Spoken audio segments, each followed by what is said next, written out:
आज की breaking news. Police files में आप सभी लोगों का स्वागत है। राजनीति के बिसात पर शय और मात का खेल हमेशा चलता रहता है। शायद यही वो बात है जो राजनीति के प्रति हमारे नजरिए को प्रभावित करती है। रांची के रहने वाले राम प्रसाद जी एक ईमानदार नेता थे। उनकी पार्टी ने लोगों का दिल जीत लिया था। ये बात पक्की थी कि आने वाले चुनाव में जीत अगर किसी की होगी तो वो सिर्फ राम प्रसाद जी के पार्टी की ही होगी। जहां राम प्रसाद जी की ईमानदार छवि ने लोगों को उनसे जोड़ दिया था, वहीं उनकी ईमानदारी की वजह से उनके कुछ अपने ही लोग उनसे दूर हो चुके थे। क्या है ये राजनीति? क्यों ये भाई को भाई का दुश्मन बना देती है? ये जानने के लिए मैं विनय आनंद पुलिस फाइल्स की इस मुहिम में लेकर आया हूं राजनीति से जुड़ी एक सच्ची घटना जो आप लोगों की आंखें खोल देगी। कैसा चल रहा है तैयारी? सुनने में आया है कि हिनू इलाके में हमारे कार्यकर्ता एक भी अभी तक नहीं पहुंचा है। ऐसे में तो हमारे लिए इलेक्शन जीतना बहुत मुश्किल हो जाएगा। नेताजी, वहां जाने के लिए हमने 10 तारीख का समय तय किया है। बहुत जम के प्रचार होगा। एक घर में जाएंगे हम। आप बिल्कुल चिंता मत करो। भैया, वो आंचल को वहां का प्रभारी बनाया है। अब सारे प्रचार की जिम्मेदारी उसके कंधों पर है। आंचल जी जब हैं तो हमें क्या परेशानी? इसमें तो चिंता करने की कोई बात ही नहीं है। आपको सिर्फ हिनू ही नहीं, सब जगह से जबरदस्त वोट मिलेंगे। हमारी पार्टी इस बार सबसे बड़ी पार्टी बनकर उभरेगी इस चुनाव में। नेताजी नमस्कार। आइए। कैसे आना हुआ इंस्पेक्टर साहब? नेताजी, एक खबर देनी थी। हाँ, खबर जो है वो थोड़ी महत्वपूर्ण है। कहिए। अरे ये अपने ही कार्यकर्ता लोग हैं, अपने घर के लोग हैं, कहिए कि। नेताजी, हमें खुफिया जानकारी मिली है कि आप पे नक्सली हमले होने वाले हैं। इससे पहले भी ये खबर इंटेलिजेंस ब्यूरो वालों ने हमें दी थी। नेताजी, आप चुनाव को लेकर के काफी संवेदनशील जगहों का दौरा करने वाले हैं। ऐसे में हमें और आपको सतर्कता बरतनी होगी। इंस्पेक्टर साहब, ये सूचना देने के लिए आपको धन्यवाद, लेकिन ना तो हम दौरा कम करेंगे और ना ही हम सच्चाई पर चलना कम करेंगे। जब हमारे पास जनता खड़ी है तब फिर काहे को डरना? नेताजी, हम आपको डरने को नहीं कह रहे हैं। हम तो बस आपकी सुरक्षा चाहते हैं। हम ये चाहते हैं कि आप जब कभी इलेक्शन के दौरे पे जाएं तो हमें खबर करते रहें, ताकि हम आपकी सुरक्षा का बेहतर प्रबंध कर सकें। नहीं इंस्पेक्टर साहब, हमसे ये सब नहीं होगा। इंस्पेक्टर साहब, भैया बहुत व्यस्त रहते हैं। हम लोग कब, कहाँ और किस इलाके में जा रहे हैं इसकी सूचना हम आपको देते रहेंगे। चिंता मत कीजिए आप। ठीक है, अच्छा रहेगा। अब हम चलते हैं नेताजी। ठीक है। अरे आप लोग क्यों परेशान हो गए? बैठिए। अभी तो हम लोगों के और भी इलाके के बारे में बात करनी है। अभी कल ही नेताजी पार्टी फंड के अकाउंट का डिटेल मंगवाए थे। स्टेटमेंट देखा और उछल पड़े।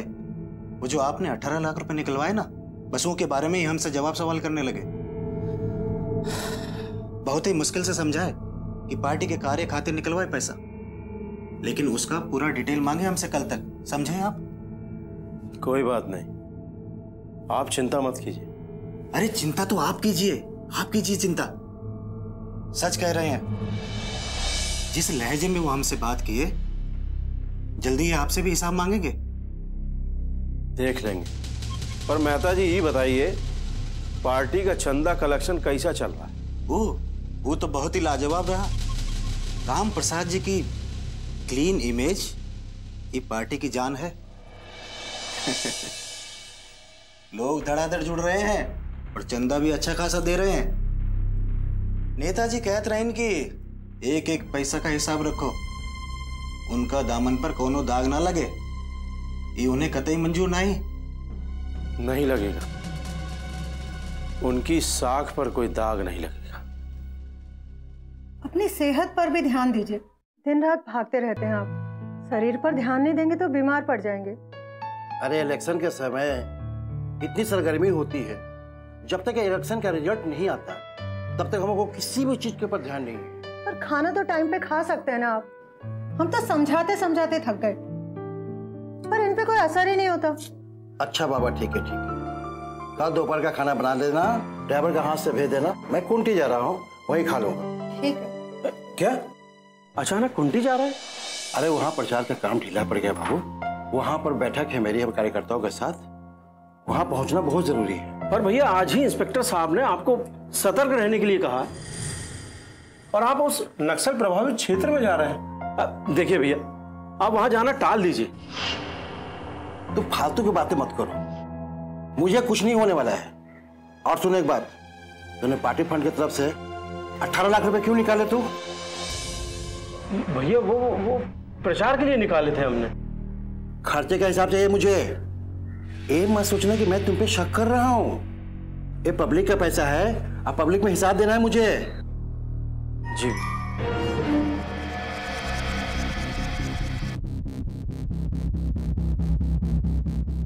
पापा, मुझे आपसे कुछ कहना था। कहो। पापा, लंदन की यूनिवर्सिटी में मेरा सिलेक्शन हो गया है और मैं वहाँ पे एडमिशन लेना चाहता हूँ। कोई जरूरत नहीं इंग्लैंड में ले जाने के लिए। मेरे बाद ये पार्टी तुम्हें ही संभालनी है।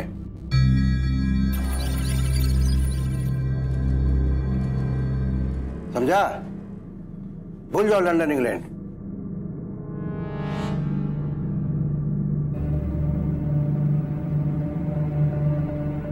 अरे आप खाना तो खत्म कर लीजिए। भाभी, हमारा पेट भर गया है। भैया, हमको अचानक किसी मीटिंग में जाना, चलते हैं। अरे विक्रम, अरे क्या हो गया तुम कहाँ जा रहे हो? जैसा कि हमने तय किया था, ठीक इसी प्रकार से चुनाव प्रचार करने हैं। हर घर के हर इलाके में जाना है और अपने पार्टी की नीति के बारे में बताना है। तो ठीक है, आप लोग अपने अपने काम पे लगिए और हमको तो कुंठी जाना है। चले बाबू। भैया, दरअसल हमारी मीटिंग चंदन सिंह के साथ, वो हमारी पार्टी को चंदा देने वाला है। पिछले काम के चलते हम उनके साथ मीटिंग नहीं कर पाए। तो एक काम कीजिए, आप अकेले चले जाइए, मैं जब तक यहाँ का काम निपटा देता हूँ। ठीक है, हम अकेले चले जाते हैं। ठीक है।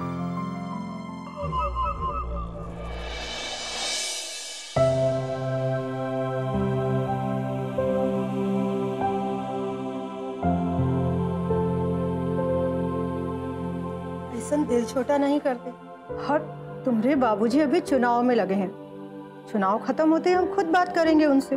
ऐसा कुछ नहीं होगा माँ, वो चाहते कि मैं राजनीति करूं। तो बेटवा, ये में गलत क्या है? माँ, मुझे राजनीति पसंद नहीं है, मैं मैनेजमेंट करना चाहता हूँ। आप लोग समझते क्यों नहीं है? अच्छा बाबा, हम समझ गए। हम कह रहे हैं ना, हम बात करेंगे तुम्हारे बाबूजी से। और ये का दिन भर अंग्रेजी चैनल देखते रहते हो? जरा हमें देखने दो, तुम्हारे बाबूजी क्या कह रहे हैं टीवी पर।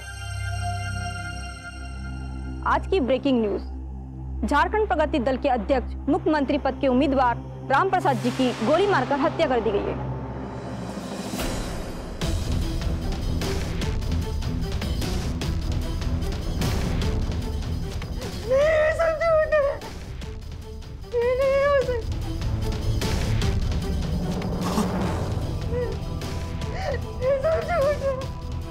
माँ, कुछ नहीं होगा पापा को।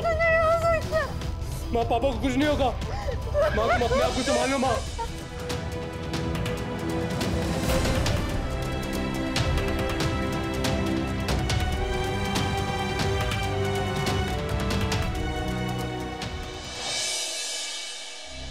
हमने उनको वहां जाने से मना भी किया था और उस दिन खाने पर भी तो हमने मना ही किया था ना, लेकिन वो सुनते कहाँ थे।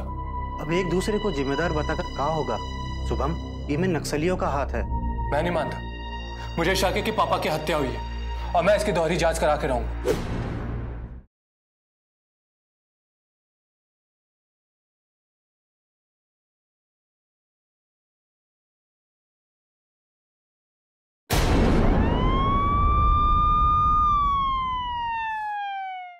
राम प्रसाद जी की हत्या ने प्रदेश के राजनीति में भूचाल ला दिया था।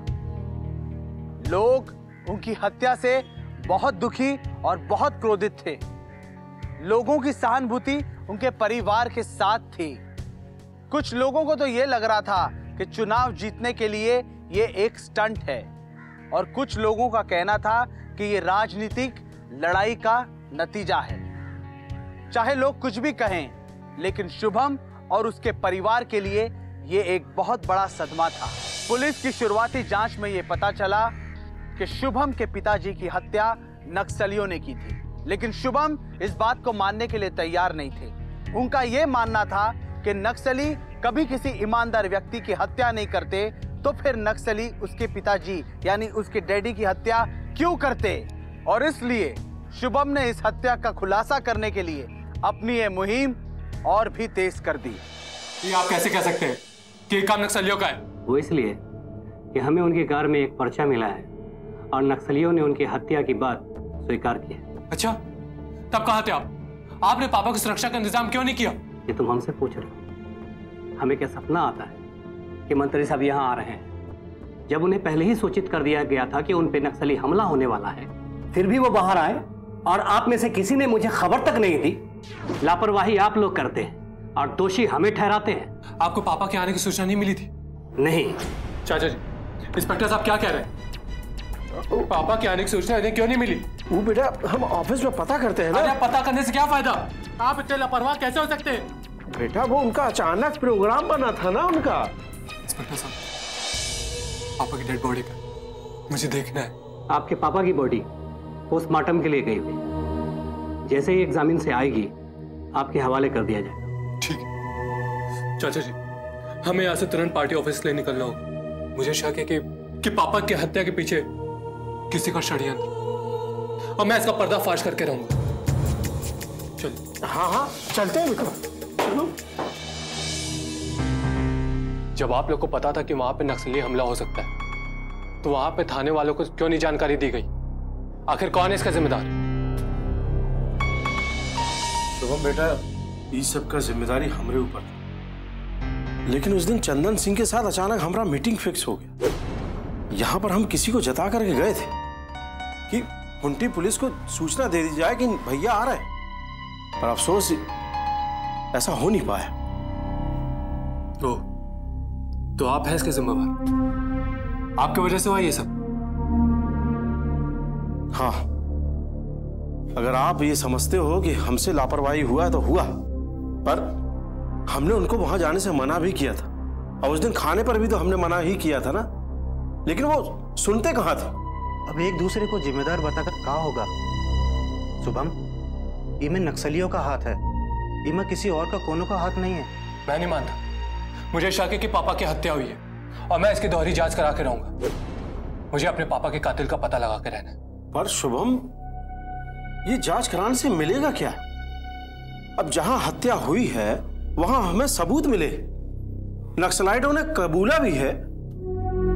मेरी समझ में नहीं आता तुम्हें किस बात पर शक है। देखो शुभम, भैया का बहुत बड़ा सपना था इस प्रदेश की सेवा करें, और फिर यहां के लोग भी तो हम लोगों से प्रभावित हैं। देखो, इस तरह उनकी सहानुभूति लेकर हमारी पार्टी सत्ता में आ सकती है और हम चुनाव जीत सकते हैं। अब देखो, कोई ऐसा वैसा कदम हमने उठा लिया तो हम लोगों को भारी नुकसान उठाना पड़ेगा, हम लोग बर्बाद हो सकते हैं। तो आप लोग पापा की मौत को भुनाना चाहते हैं, जनता की सहानुभूति को वोट में तब्दील करना चाहते हैं। वाह, आप लोगों ने पापा को कितनी अच्छी श्रद्धांजलि दी है। शुभम, तुम गलत समझ रहे हो। हम तो केवल इतना चाह रहे हैं कि हम नेताजी का सपना को पूरा करें, और हमारे हिसाब से यही हमारे बस में है। अरे सरकार का क्या है? सरकार तो कोई भी दावपेच खेलकर अपना जिम्मेदारी से पल्ला झाड़ लेगी और सूचना ना मिलने की बात करके अब बरी हो जाएगी। नहीं, ऐसा कुछ भी नहीं होगा। जिम्मेदार चाहे जो भी हो, बच नहीं पाएगा। जांच तो होगी, और जरूर होगी।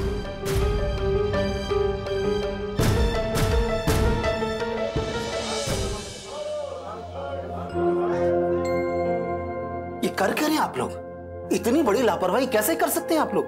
देख रहे हैं आप लोग, कौन जवाब देगा जनता को? सर, इसमें हमारी कोई गलती नहीं है। हमें उनके आने की सूचना मिली भी नहीं थी।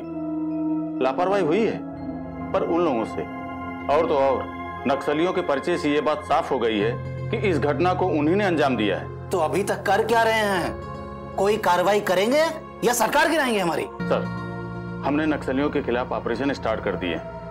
शीघ्र रिजल्ट आ जाएंगे, आप बेफिक्र रहें।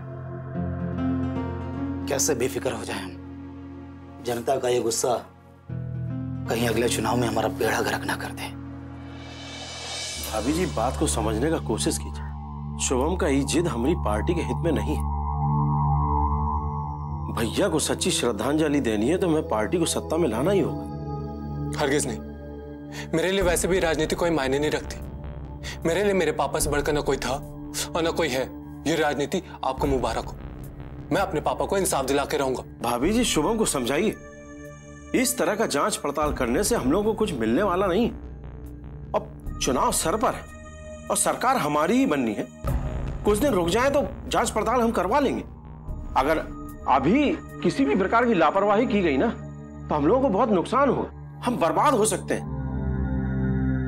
देखो बेटवा, चाचा जी जो कह रहे हैं तुम उनके बारे में सोचते काहे नहीं? अब उनके जाने के बाद तुम ऐसा करोगे तो उनकी आत्मा को कितना दुख पहुंचेगा। माँ, आप शांत हो जाइए। मैं तो ये जांच इसलिए करा रहा हूं ताकि पापा के हत्यारे का पता चल जाए। मैं उन्हें इंसाफ दिलवाना चाहता हूँ। बिल्कुल सही, आपकी सोच एकदम सही है। देखिए, हम और हमारी सरकार आप लोगों के साथ है। एक बार आप लोग जांच के लिए बोलिए तो सही। हम लोग, मतलब आप जिस एजेंसी के साथ जांच करवाने के लिए कहेंगे हम उससे जांच करवाने के लिए तैयार हैं। मुख्यमंत्री, सलाह के लिए धन्यवाद। देखिए, इस समय हमारा परिवार सदमे में। अभी इन बातों पर हम लोगों ने चर्चा की, कोई निर्णय नहीं लिया। तो जब निर्णय ले लेंगे तो आपको बता दिया जाएगा। एक मिनट चाचा जी। मुख्यमंत्री जी, मैं इस केस की सीआईडी जांच चाहता हूं। ठीक है, हम अभी आदेश दे देते हैं।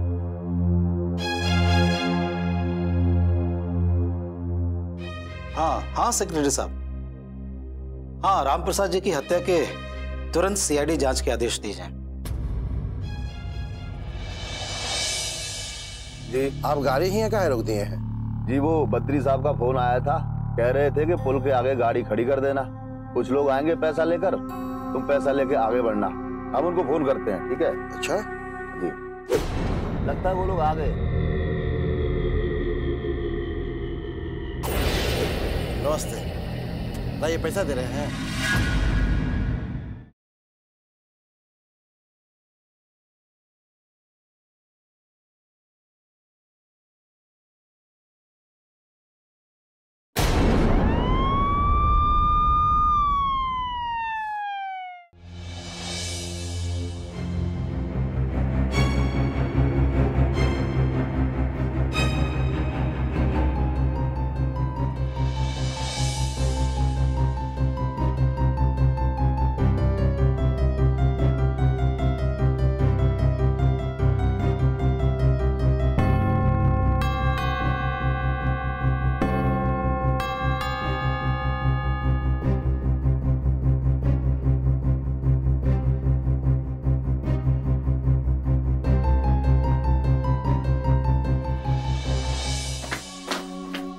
चाचा जी, आप ये अचानक कहाँ जा रहे हैं? बेटा, लंदन जा रहा हूँ, जरूरी काम है। लंदन? लंदन किस लिए? भैया ने तुम्हारे नाम से प्रॉपर्टी लिया था। अब ये सस्पेंस रखा था उनने, क्योंकि चुनाव थे। जब तुम लंदन जाते तो वहां के घर की चाबी तुमको दे देते, पर अफसोस ऐसा हो नहीं पाया। अच्छा बेटा, मेरी फ्लाइट का टाइम हो रहा, मैं चलता हूँ। बद्रीनाथ जी, आप कहाँ जा रहे हैं? और ये लगेज इसे यही रख दीजिए, आप इसे कहीं लेके नहीं जा सकते। अरे भाई, आप हैं कौन? इस तरह हमारा रास्ता क्यों रोके? अरे हटिए, हमें जाना फ्लाइट से। अच्छा, इतनी जल्दी भूल गए? एसपी कबीर, सीआईडी से मैंने आपसे सवाल जवाब किए थे। अरे आपका काम तो हो गया था ना, चलिए जाने दीजिए। क्या बात है ऑफिसर, आप इन्हें क्यों रोक रहे हैं? मिस्टर शुभम, आपके पिता के हत्या की साजिश करने वाले का पता चल गया है और उसका नाम बताने और उस गुनहगार को गिरफ्तार करने आया हूं यहाँ पे। क्या नाम है उसका? आप नाम बताएं मुझे। बद्रीनाथ जी, आपके चाचा। अरे क्या होश में तो हो आप? ये सरासर इल्जाम है हमारे ऊपर। मैं तो होश में हूँ, लेकिन आपके होश उड़ गए हैं। बताइए, क्यों करवाई हत्या आपने अपने भाई की? बोलिए। नहीं भाई का। जी, शर्म आनी चाहिए आपको। चाचा जी ये क्या कह रहे हैं? मुझे जवाब दीजिए। आप कुछ बोल क्यों नहीं रहे? आप बोलेंगे या मैं बताऊं? झूठ है, ये सरासर झूठ है। ये हमारे ऊपर इल्जाम लगा हुआ है। अच्छा, तो फिर मैं सच्चाई बताता हूं। ये देखिए।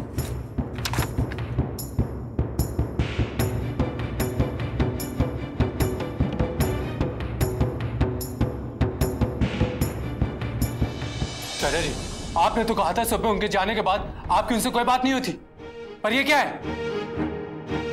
झूठ कहा था इन्होंने, एकदम झूठ। ये क्या है चाचा जी? क्या है ये?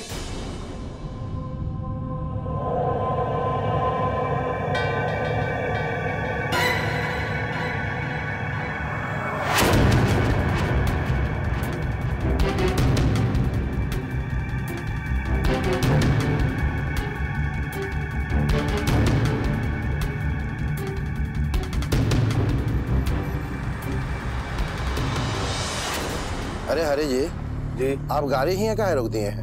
जी वो बद्री साहब का फोन आया था, कह रहे थे कि पुल के आगे गाड़ी खड़ी कर देना, कुछ लोग आएंगे पैसा लेकर, तुम पैसा लेके आगे बढ़ना।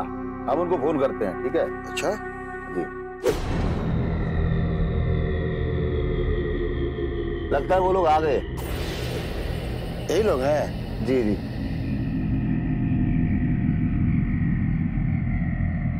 नमस्ते। लाइए पैसा दे रहे हैं।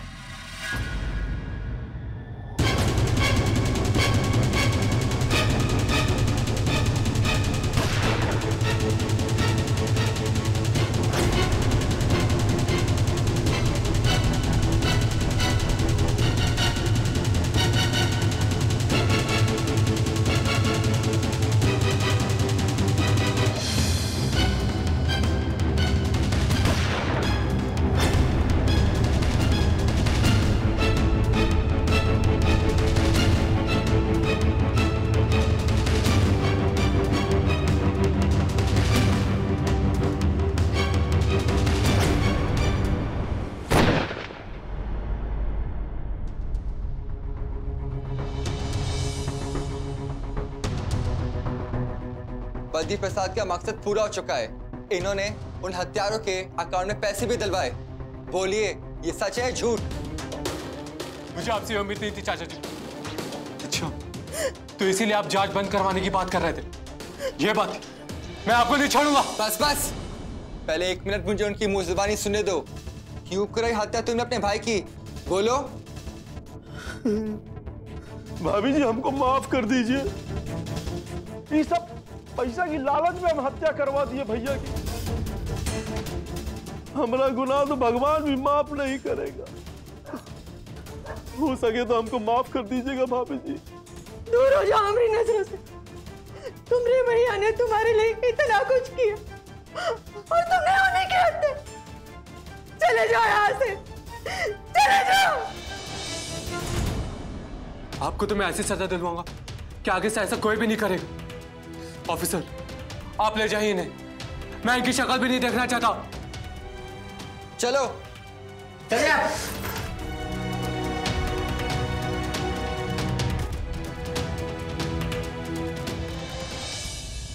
राम प्रसाद की हत्या के साजिश में बद्री प्रसाद को कानून ने 15 साल की सजा सुनाई।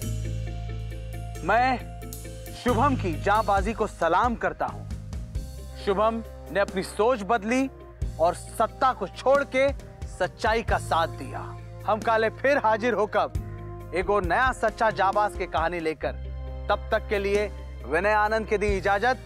देखत रही पुलिस फाइल्स, सिर्फ बिग मैजिक बिहार झारखंड पर। जय हिंद। माँ जी, पहले हम आपको ड्रॉप करेंगे, उसके बाद अपने घर जाएंगे। अपने घर? अपने घर क्यों?